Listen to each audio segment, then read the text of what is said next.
సుందరి, నేనేం చేస్తున్నానో తెలుసా? అదేంటో ఒకసారి చూడు.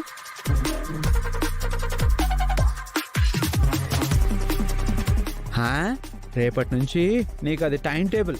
టైం టేబులా? అవును. మరి నేను స్కూల్కి వెళ్తున్నప్పుడు నువ్వు నాకు టైం టేబుల్ రాసావు కదా. నేనేం పని చేయాలనేది నువ్వు ముందే నాకు రాసి చెప్పావు కదా. ఉమ్, నేను అలాగే చేస్తున్నా. అవును బాలాగారు, ఇప్పుడు మళ్ళీ మీరు టైం టేబుల్ రాయడం ఏంటి? ఓహో, నేను మీకు టైం టేబుల్ రాశానని ఇప్పుడు మీరు నాకు టైం టేబుల్ రాస్తున్నారన్నమాట. అవును. సరే అయితే నేను రేపు ఉదయం నుంచి ఏం చేయాలి? నువ్వు ఉదయాన్నే లేవాలి. ఉమ్, నువ్వు లేచేసరికి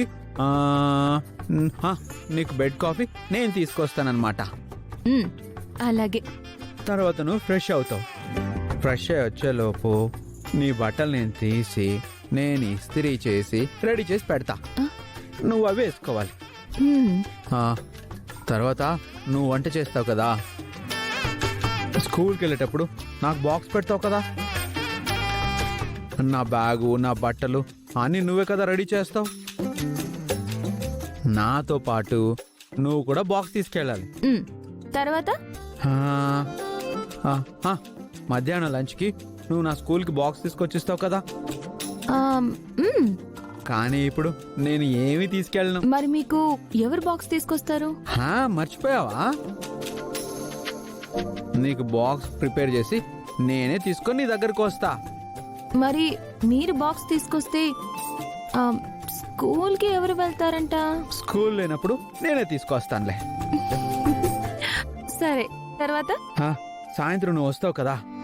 ఉమ్, నువ్వు వచ్చేటప్పుడు నీకేం చేయాలి? నీకేదో ఒక స్నాక్ పెట్టాలి, ఏదో ఒక జ్యూస్ ఇవ్వాలి. ఉమ్, నాకు నువ్వు అలాగే చేస్తావు కదా. చేస్తాను. బాలగారు, ఇవన్నీ మీరు చేస్తారా? చేస్తా. అవన్నీ నేనే చేస్తా. నాకు మీరేమీ చేయొద్దు.